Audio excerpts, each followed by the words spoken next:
কিছু কয় না, আজকে তো মাইরিয়ে লাগবো, ওই জমি তো লেহে দিয়াই লাগবে। ও ভাই, ভাই আমি লেগে দিচ্ছি ভাই, ভাই আমি লেগে দিচ্ছি ভাই।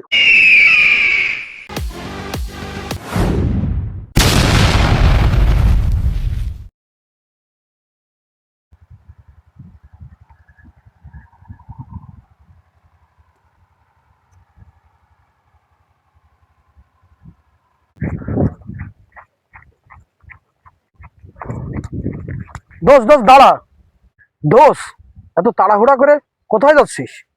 দোষ আর বলিস না, আমার ছোট চাচা আছে না, আসরের নামাজের পর আমার ছোট চাচা মারা গেছে, ওইখানেই যাচ্ছি। এত তাড়াহুড়া করে গেলে তুইও তো মারা যেতে পারিস।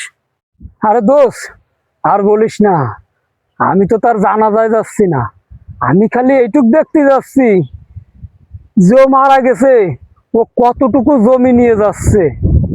কেন দোষ এ কথা বললি তুই?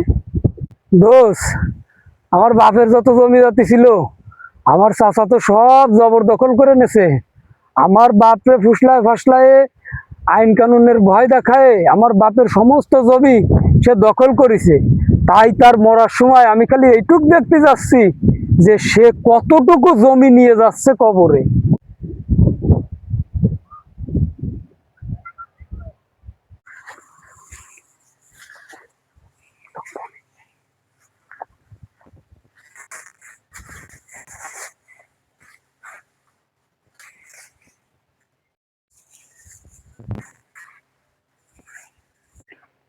হ্যাঁ মাসুম, শোন, কি হয়েছে বড় ভাই? কাজ জম্মের করণ করাবানি। কেন ভাই, আমি এবার কি করলাম? কেন তুমি বোঝো না? নেহা বাজা মাছটা উল্টোই খাতে পারো না। আব্বা তোরে যে জমি লেহে দিয়ে গেছে ওই জমি আমারে ফেরত দে, আর নাই তোরে এখনই কিছু কয় না, আজকে তোর মাইরিয়ে লাগবো, ওই জমি তোর লেহে দিয়াই লাগবে, ওই জমি তোর লেহে দিয়াই লাগবে আজকে, ওই জমি তোর লেহে দিয়াই লাগবে আজকে। লেহে দিবি, ওই জমি লেহে দিবি। ও ভাই, আমি লেগে দিচ্ছি ভাই, আমি লেগে দিচ্ছি ভাই। এই জায়গা সই দে।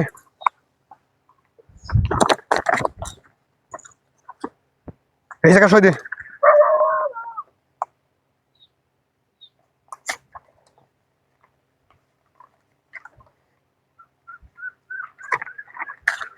তোর যেন বিকেলে আইসার না দেখি। সর।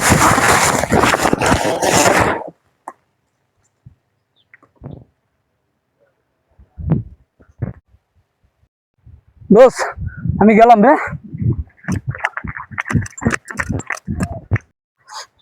আল্লাহ, আমারই বড় ভাই আমারই কি মারা মাইরে গেল, আল্লাহ তুমি আর বিচার করো। আল্লাহ, আমার বড় ভাই আমারে মাইরে আমার সয় সম্পত্তি সব নিয়ে গেল। আল্লাহ, আমার বউ সালমে নিয়ে আমি কি করে খাবো রে। আল্লাহ, আল্লাহ তুমি এর বিচার করে দিও। আল্লাহ তুমি এর বিচার করো। আল্লাহ, আল্লাহ তুমি এর বিচার করে দিও। আল্লাহ, ছোট ভাই তুমি কোনো মাফ করে দে। ছোট ভাই, আমি তোর সাথে অন্যায় করেছি, আমি জানি না মরার পরে কি হবে। হয়তো আল্লাহ পাক আমার কবলে 3.5 জায়গা লিখে রাখতেও পারে, নাও পারে। ছোট ভাই, আমি তোর যে জমি জাতি লিখে নিয়েছি ভুল করেছি, এনে তোর জমি জাতি আমি তোকে সব ফিরিয়ে দিলাম। আর তোর কোনো সমস্যা হলে তোর ভাই এখনো বেঁচে আছে, তুই কোনো চিন্তা করিস না, তুই আমাকে মাফ করে দিস, তুই আমাকে মাফ করে দিস। আচ্ছা ভাই, আমি মাফ করছি, আপনি বড় না ভাই। ভাই, কাপনের কাপড়ে কোনো পকেট নাই। মানুষ দুনিয়ার সব সম্পদ রেখে একদিন খালি হাতেই চলে যায়। তাই লোভ নয়, মানুষের হক আদায় আর ভালো আমলই হোক জীবনের আসল সম্পদ। তো বন্ধুরা, আমাদের ভিডিওটি ভালো লাগলে অবশ্যই লাইক, কমেন্ট, শেয়ার করবেন এবং আমাদের ফেসবুক পেজটি ফলো দিয়ে রাখবেন। পাশাপাশি আমাদের ইউটিউব চ্যানেলটি সাবস্ক্রাইব করে পাশে থাকবেন। আপনাদের ভালোবাসা এবং সাপোর্ট পেলে আমরা আরও নতুন নতুন ভিডিও আপনাদের উপহার দিতে পারবো। ধন্যবাদ।